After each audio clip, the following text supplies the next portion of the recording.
Perumpadappu block panchayat വനിതാ സാംസ്കാരികോത്സവത്തിന്റെ ഭാഗമായി 3 ദിവസം നീണ്ടുനിൽക്കുന്ന വനിതാ ചലച്ചിത്രമേളയ്ക്ക് തുടക്കമായി.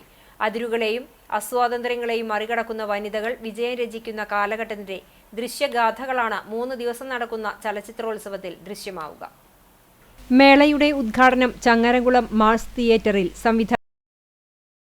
സംവിധായകൻ PT കുഞ്ഞുമുഹമ്മദ് നിർവഹിച്ചു.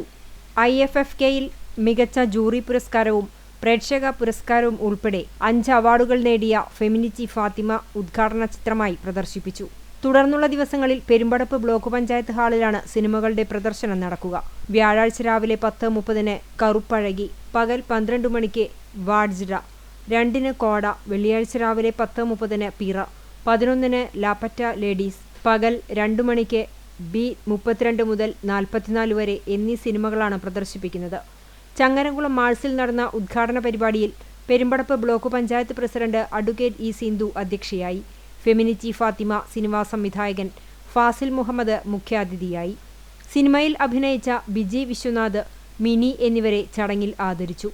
Alankode panchayat president KV Shaheer, Nannamukku panchayat president Misriya Saifuddin, ജില്ലാ പഞ്ചായത്ത് അംഗം ആരിഫ നാസർ എന്നിവർ സംസാരിച്ചു. ബ്ലോക്ക് പഞ്ചായത്ത് അംഗങ്ങൾ, ബ്ലോക്ക് പഞ്ചായത്ത് ഉദ്യോഗസ്ഥർ തുടങ്ങിയവർ പങ്കെടുത്തു. ബ്ലോക്ക് പഞ്ചായത്ത് അംഗം T. രാമദാസ് സ്വാഗതവും റംസീന നന്ദിയും പറഞ്ഞു.